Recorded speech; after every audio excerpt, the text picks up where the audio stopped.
आपने कहा था, डोंट बी ए डूअर, कर्ता मत बनो, साक्षी बन जाओ। अपने हर कृत्य के साक्षी हो जाओ। तब से हम साक्षी हो गए। हमने करना ही छोड़ दिया। अब जो होता है उसको होने देते हैं। बिस्तर पे पड़े हुए हैं, खा लेते हैं और आराम से पड़े हुए हैं। नतीजा ये है कि सब काम ठप हो गया और जो रही सही ताकत थी शरीर में वो भी लगभग चुकने लगी है।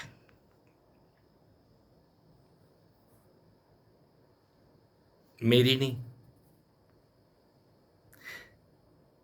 साक्षी आया नहीं, साक्षी पैदा नहीं हुआ, सारथी आया नहीं, और हम सारथी होने का भ्रम पाल बैठे हैं। ये भ्रम, योग में भ्रम जाते हैं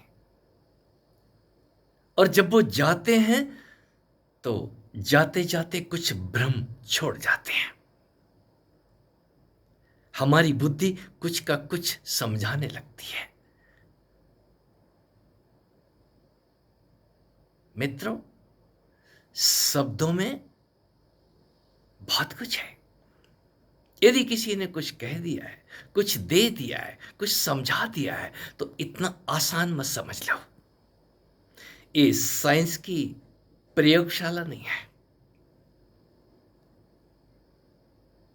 यहां से विज्ञान जन्म लेता है। कुछ हो रहा था, कुछ होने लगा था और समझ में भी आ गया। फिर कह रहा हूं, भटक मत जाना। इस मार्ग में कदम कदम पे भटकाव है। थोड़ी सी भी क्रिया आपको साक्षी बना देगी। अब तो मैंने सब कुछ जान लिया है। एक कार अपने आप चलती है, ये वाणी अपने आप बोलती है, ये हाथ पांव अपने आप हरकत करते हैं। अब सांख्य दर्शन कंप्लीट हो गया? नहीं।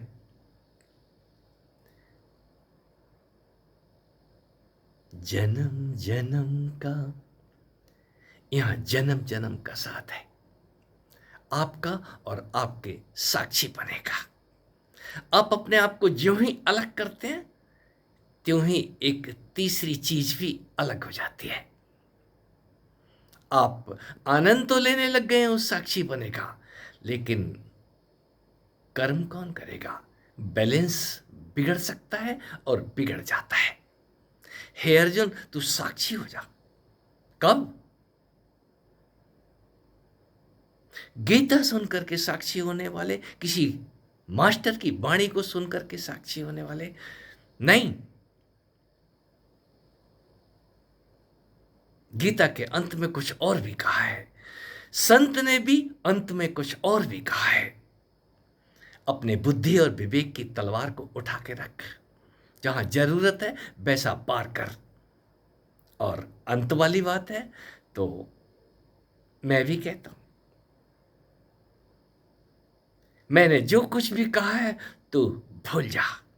तेरे अंदर से जो कुछ भी होता है उसको होने तो दे, लेकिन वो होना इतना सस्ता नहीं है, इतना आसान नहीं है। वो उस महाबोधि की दशा में, उस सुपरनेस की दशा, जब कुछ तो होता है आपके अंदर और जब होने लग जाए तो वो आपके ना नुक्कर करने के बावजूद भी वो होगा।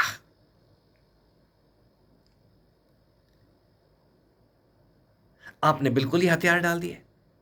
आपको सब कुछ मिला हुआ है, आपने उसका उपयोग ही बंद कर दिया।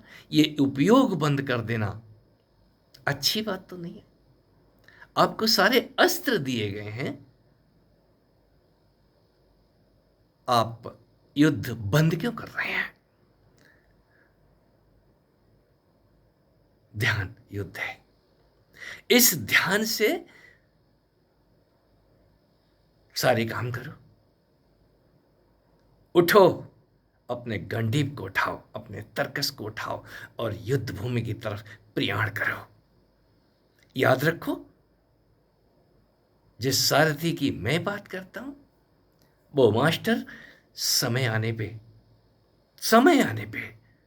यूं तो वो सदा साथ है, कोई कोई उसके जागने का इंतजार करते हैं। तो इन शब्दों में मत उलझ जाओ। आपको जो कर्म मिला हुआ है, जो आपको ऊर्जा मिली हुई है काम करने के लिए, उसको बिस्तर पे पड़े रहने में जाया मत करो। मित्रों की कतार लंबी होती जा रही है। हमारे उड़ीसा वाले मित्र साहू जी और भी मित्रों की कतार है यहां पे, जो साक्षी पने में खा खा के अपनी सेहत गंवा बैठे हैं और बीमार हुए बिस्तर पे पड़े हैं। योग बीमारियां लेके नहीं आता है, योग परम स्वास्थ्य लेकर के आता है। वो यदि स्वास्थ्य लेकर के नहीं आ रहा है तो योग आया नहीं है। इस शुरुआत में ही आप सिद्ध मत बन जाओ। अपना सिद्धपना उसके ऊपर आसन मारो और जिस ऊर्जा से आपको ये समस्त कर्म करने की ताकत मिली हुई है, उस ऊर्जा का सही इस्तेमाल करो। उठो और अपने कर्म में अंत समय तक लगे रहो। लोक कल्याण के लिए करो या अपने कल्याण के लिए करो, हमें कल्याण के लिए कर्म से मुंह कभी नहीं मोड़ना चाहिए।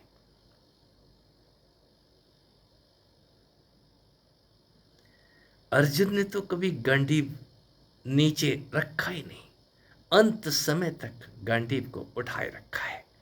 यदि आप अर्जुन नहीं बन सकते हो तो कृष्ण कहां से मिलेंगे? पढ़े पढ़े तो अर्जुन नहीं, पढ़े पढ़े कोई अर्जुन नहीं बना है। अर्जुन के लिए तो तपस्याएं, ये क्या कर्म, क्या है? तपस्या है। इस कर्म से मुंह मोड़ लिया तो जीवन निर्वाह कैसे होगा? गीता में भगवान कृष्ण ने क्या नहीं कहा है? मैं गीता के गीत ही दोहराता हूं, आज भी कहता हूं।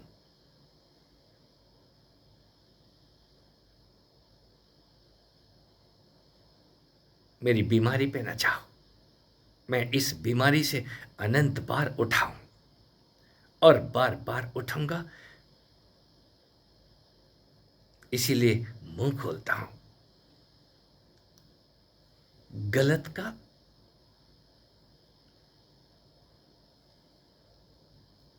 गलत मतलब मत समझो। आपके पास भी परखने के लिए